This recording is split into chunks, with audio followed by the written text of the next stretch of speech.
The most overshadowed quarterback in NFL history.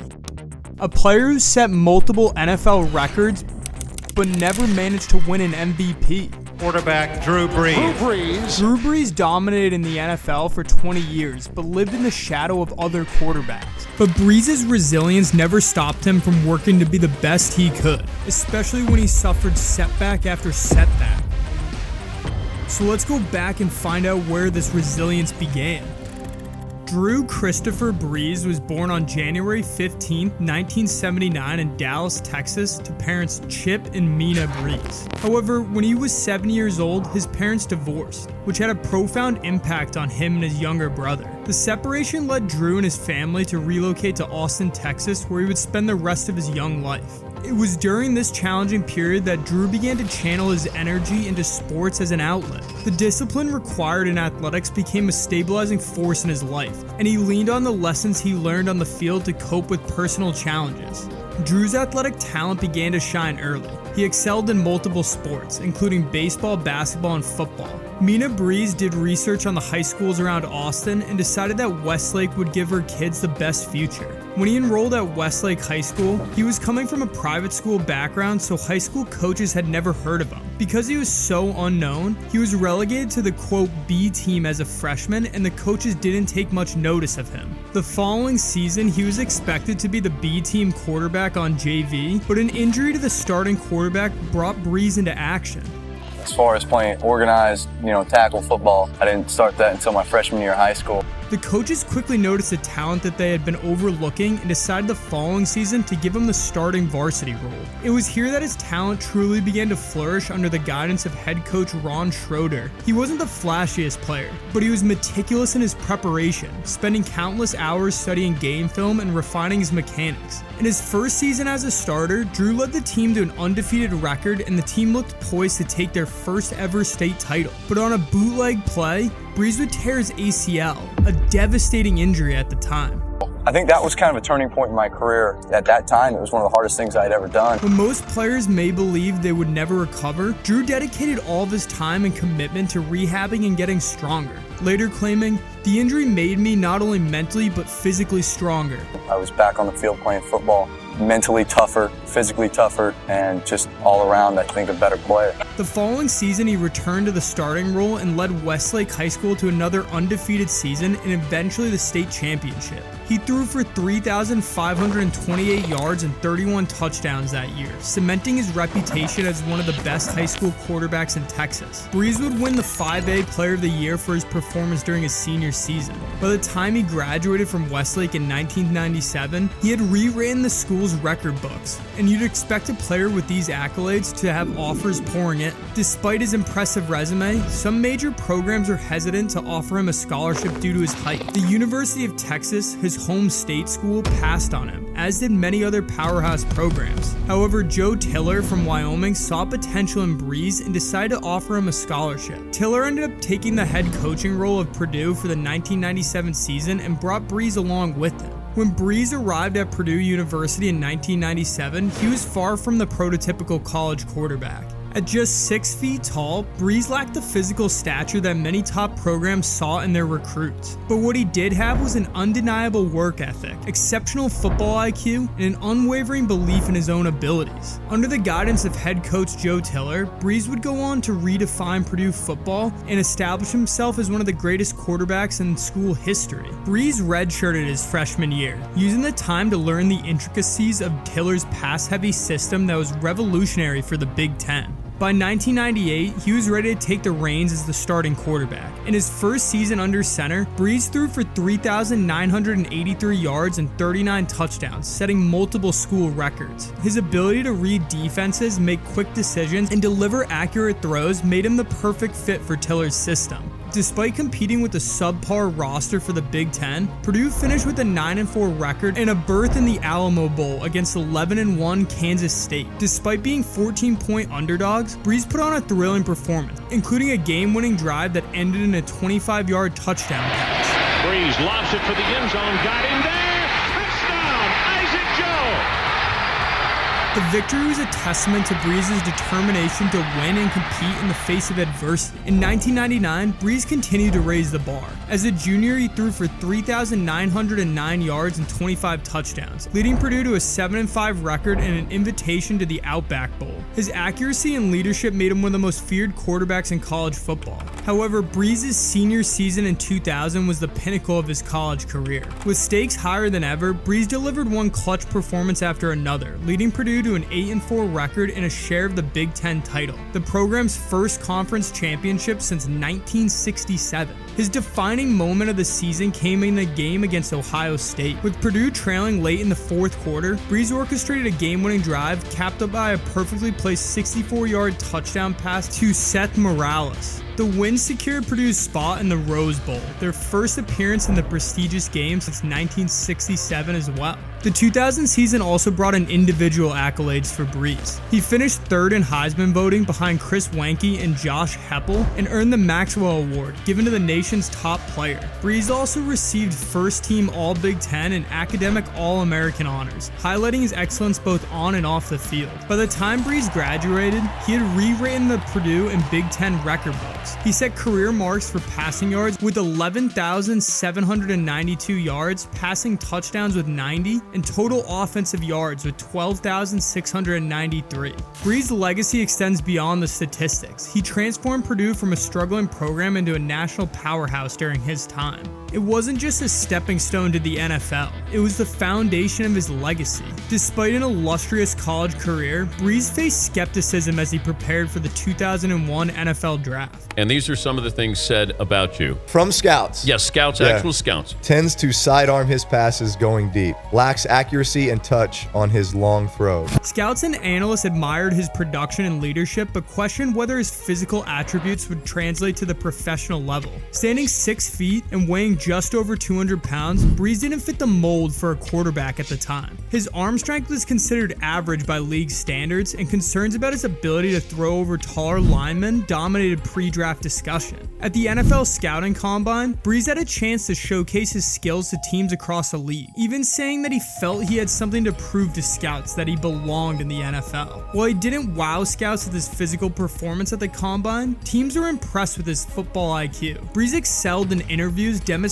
his deep understanding of the game and his ability to process information quickly, traits that would later define his career. Coaches and general managers noted his poise and confidence, even as questions about his physical tools lingered. Leading up to the draft, Brees was widely projected as a second-round pick. The quarterback class of 2001 was headlined by Michael Vick, the electric playmaker out of Virginia Tech, who was a lock to go first overall to the Atlanta Falcons. As picks passed, Brees remained on the board throughout the entire first round. At the beginning of the second round was a team in search of a quarterback that Brees himself believed he had great meetings with, and his NFL dream became a reality when the San Diego Chargers selected him with a 32nd overall pick. The Chargers, who had traded their first overall pick to Atlanta, exchanged for draft capital and Pro Bowl wide receiver Tim Dwight, viewed Brees as a potential long-term solution at quarterback. During his introductory press conference, Brees expressed gratitude for the opportunity and vowed to prove his doubters wrong.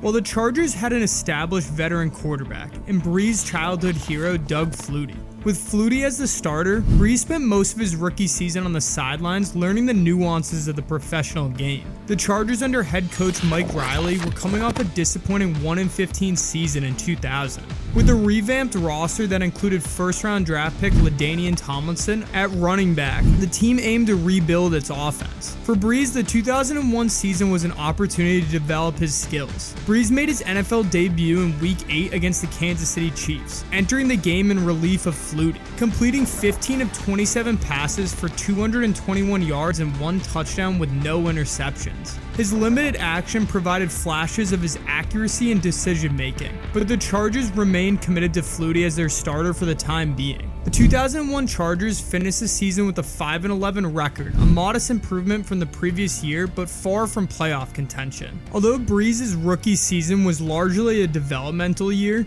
The next season was going to be different. Brees entered his second season with an opportunity to compete for the starting quarterback position. The San Diego Chargers, now under coach Marty Schottenheimer, were looking for stability and a long-term potential at quarterback. Brees impressed during training camp and preseason. By the start of the regular season, he had won the starting role.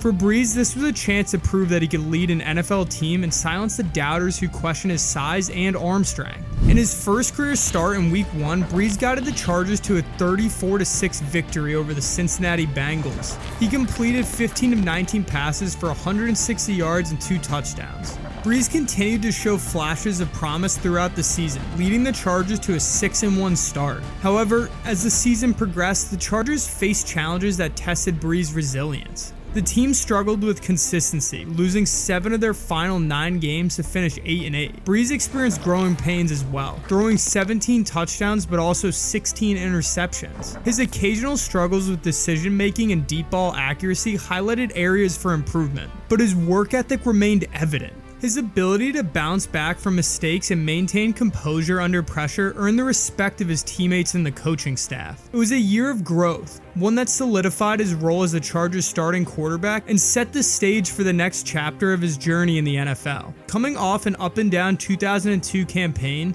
Brees was determined to take the next step in his development and help the Chargers return to playoff contention. However, the 2003 season would prove to be one of the most challenging years of his young career, testing both his resolve and future with the franchise. The Chargers struggled from the outset, losing their first 5 games and falling in a deep hole in the AFC West standings. The team's difficulties were multifaceted: a shaky offensive line, inconsistent defense, and an overall lack of cohesion hampered their ability to compete. Brees, still developing as a quarterback, found himself under constant pressure, leading to costly turnovers and missed opportunities. One of the few bright spots in the offense was running back LaDainian Tomlinson, who continued to shine as a dual-threat weapon. But despite this brilliance, opposing defenses often stacked the box, daring Brees to beat them through the air. The results were mixed. Brees threw for 2,108 yards and 11 touchdowns, but also tossed 15 interceptions. The performance led to questions about his future as the team starter. After a 1-7 start to the season, Schottenheimer eventually benched Brees in favor of Doug Flutie,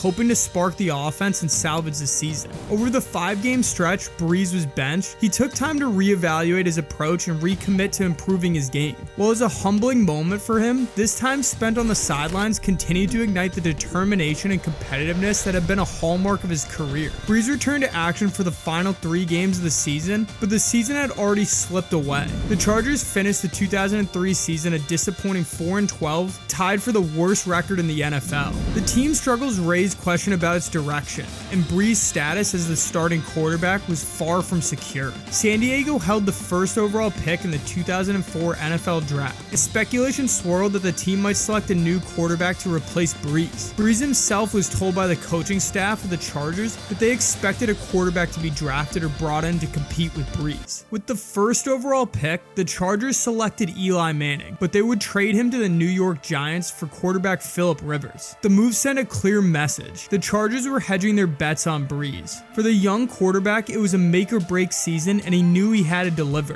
Brees embraced the challenge. The 2004 season quickly turned into a breakout year for both Brees and the Chargers. The team started the season 3-3, but soon hit their stride, rattling off 8 straight wins to secure the AFC West title with a 12-4 record. Brees was at the center of the team's success, demonstrating remarkable growth as a passer and leader. He finished the season with 3,159 passing yards, 27 touchdowns, and only 7 interceptions, posting a league-best passer rating of 104.8. His accuracy, composure, and ability to spread the ball to multiple receivers highlighted his maturity as a quarterback. Brees' connection with running back LaDainian Tomlinson and tight end Antonio Gates became a cornerstone of the Chargers' offense. Gates in particular emerged as a breakout star as well, catching 13 touchdown passes and becoming a favorite for Brees. Their chemistry added a new dimension to the team's attack and helped make the Chargers one of the league's most potent offenses. The success earned them their first playoff berth since 1995. In the AFC wildcard game, they faced the New York Jets. Brees played admirably, throwing for 319 yards and 2 touchdowns, but the Chargers fell short in overtime, losing 20-17. Despite the heartbreaking loss, the season was a resounding success for Brees Brees and the team, proving they were legitimate contenders in the AFC. Brees would be named the NFL Comeback Player of the Year, a testament to his remarkable turnaround and perseverance. The Chargers, meanwhile, faced a decision about their quarterback situation. Brees' contract was over, making him a free agent prior to the 2005 season.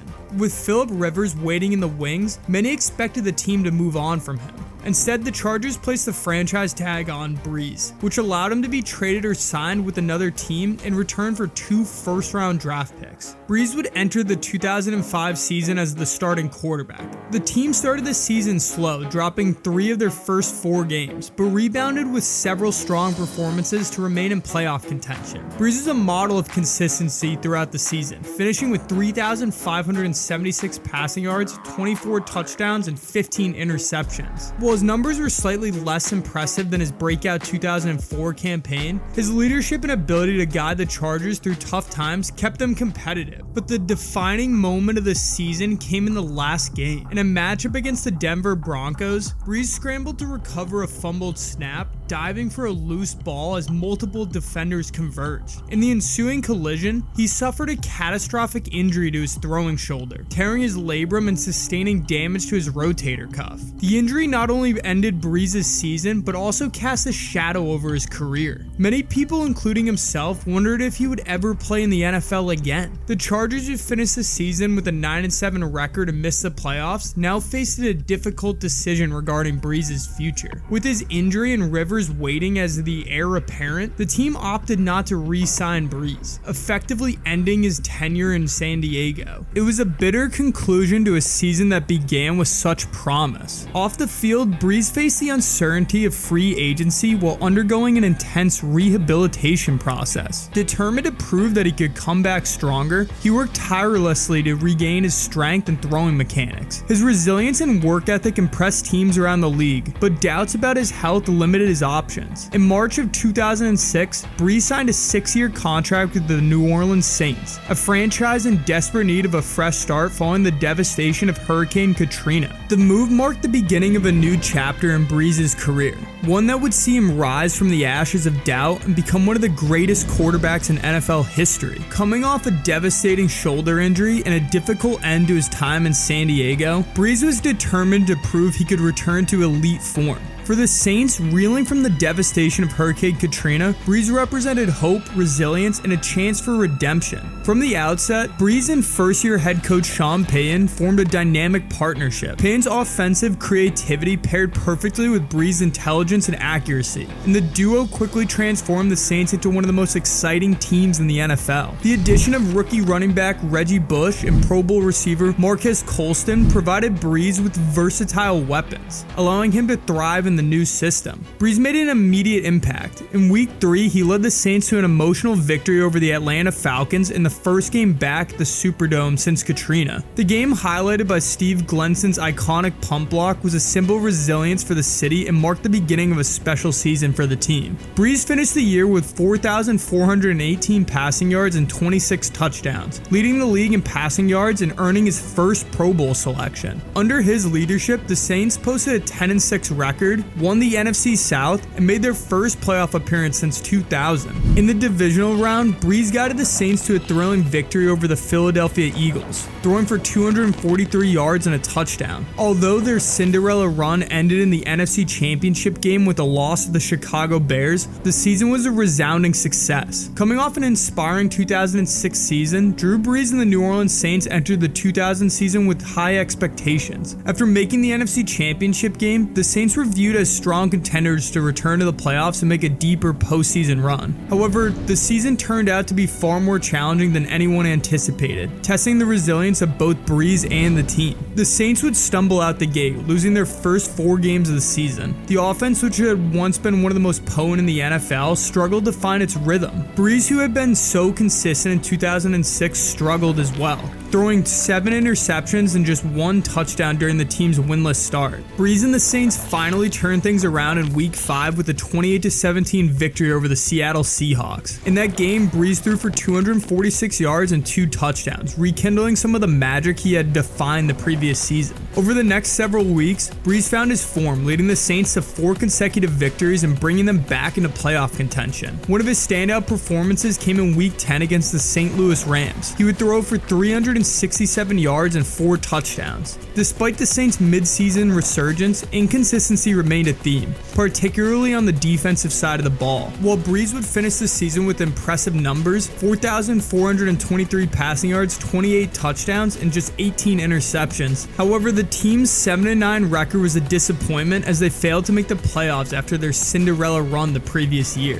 While the year didn't meet expectations, it laid the groundwork for the explosive seasons to come. Brees used the experience as motivation, determined to elevate both his game and his team's performance in the years ahead. By 2008, Brees had firmly established himself as one of the NFL's elite quarterbacks. While the Saints missed the playoffs in 2007, his individual performances were exceptional, and he entered the 2008 season with a chip on his shoulder, determined to return the team to prominence. The season turned into a record-breaking campaign for Brees. He threw for 5,069 yards, just 15 yards shy of breaking Dan Marino's single-season passing record, which had stood since 1984. Brees also had 34 touchdowns and posted a passer rating of 96.2. His connection with receivers Marquez Colston, Lance Moore, and running back Reggie Bush made the Saints' offense one of the most dominant in the league. One of Brees' signature performances came in Week 16 against the Detroit Lions, where he threw for 351 yards and 2 touchdowns in a 42-7 victory. Despite his personal heroics, the Saints finished the season with an 8-8 record, missing the playoffs in a highly competitive NFC South.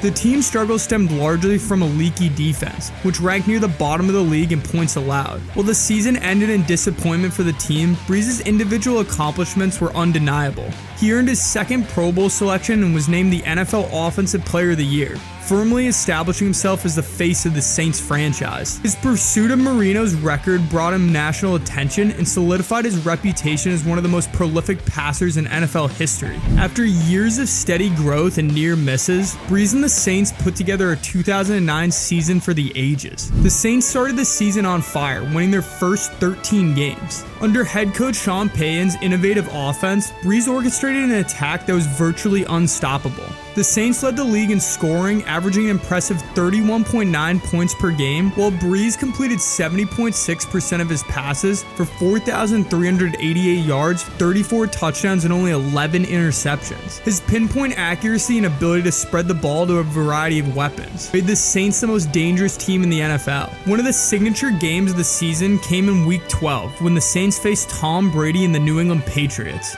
Brees delivered one of his best performances of his career, throwing for 371 yards and 5 touchdowns in a dominant 38-17 victory.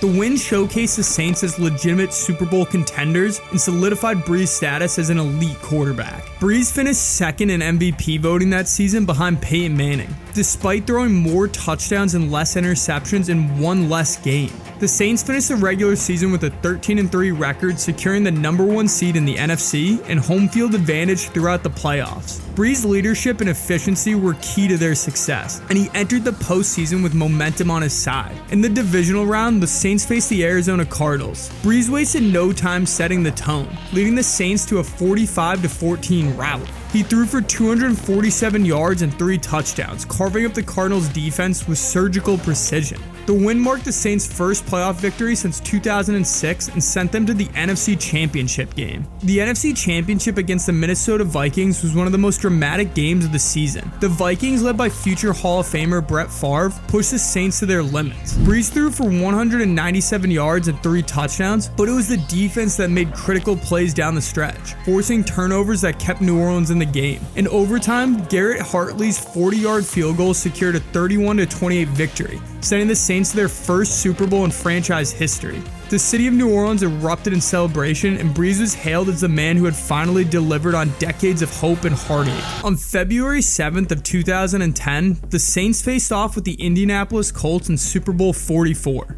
The Colts, led by MVP Peyton Manning, were heavy favorites, but Brees and the Saints were undeterred, entering the game with the same confidence that had defined their season. The game began with the Colts taking an early lead, but the Saints responded with their own resilience. Trailing 10-6 at halftime, Sean Payton made a bold decision to start the second half with an onside kick. The gamble paid off and the Saints recovered the ball and shifted the momentum of the game. Brees was masterful in the second half, leading the Saints on multiple scoring drives and completing 32 of 39 passes for 288 yards and 2 touchdowns. Late in the fourth quarter, Tracy Porter's iconic 74-yard pick six sealed the game, giving the Saints a 31-17 victory. Brees was named Super Bowl MVP, a fitting honor for his flawless performance. In his post-game interview holding his young son Balin in his arms, Brees said, "We just believed in ourselves and we knew we could get it done." The image became one of the most enduring moments in Super Bowl history. For Brees and the Saints, the 2009 season was more than just a championship. It was a triumph for a city and a community that had endured so much. The Super Bowl victory was a symbol of resilience, hope, and redemption, both for the team and New Orleans. The Saints finished the 2010 season with an 11-5 record, but failed to get out of the wild card round, unable to repeat as Super Bowl champions. Brees would then enter the 2011 season already a Super Bowl champion and one of the NFL's elite quarterbacks. But what he accomplished that year transcended expectations, rewriting the record books and solidifying his place among the greatest players in football history.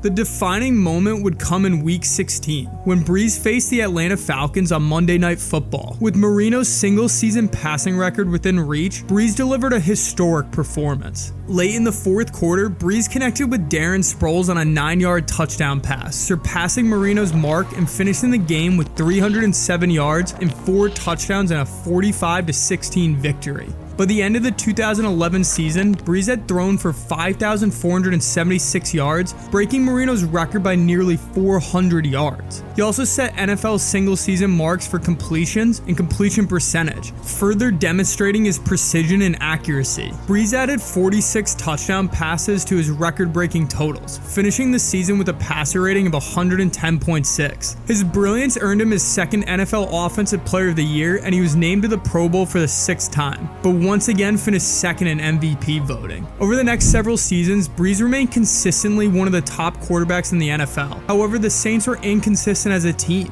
By 2018, Brees was already considered one of the greatest quarterbacks in NFL history. But at 39 years old, he still showed no signs of slowing down. New Orleans entered this season with Super Bowl aspirations, fueled by a young and talented roster and Brees' unmatched leadership. The season would serve as a testament to Brees' longevity and pursuit of history. On October 8th of 2018, on Monday Night Football against the Washington Redskins, Brees made history once again, entering the game needing 201 passing yards to surpass Peyton Manning's all-time passing record of 71,940 yards. Brees wasted no time. In the second quarter, he connected with receiver Traquan Smith on a 62-yard touchdown pass. As the ball sailed through the air and into Smith's hands, Brees etched his name as the top of the NFL's record books. The 2018 season wasn't just about milestones for Brees. It was one of the most efficient campaigns of his career. He completed 74.4% of his passes, setting an NFL single-season record for completion percentage. He would also throw for 3,992 yards, 32 touchdowns, and only 5 interceptions,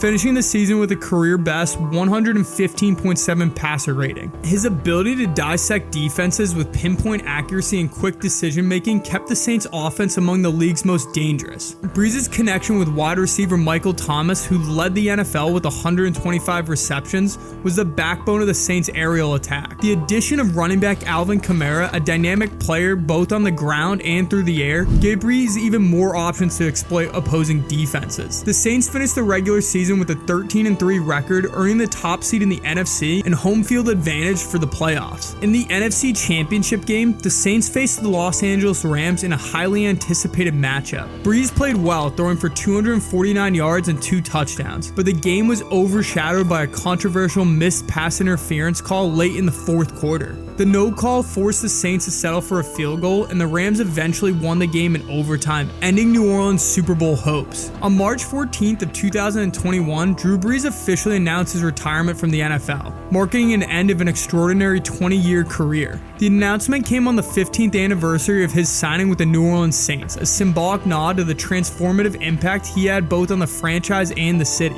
In a heartfelt message shared with fans, Brees thanked his family, teammates, coaches, and the New Orleans community, reflecting on a career defined by resilience, leadership, and excellence. Brees retired as the NFL's all-time leader in passing yards with 80,358, a record that stood as a testament to his consistency and longevity. He also held the record for most career completions, 7,142, and finished second in career touchdown passes with 571 at the time of his retirement. What was your favorite part of Brees' NFL career? Let me know in the comments below.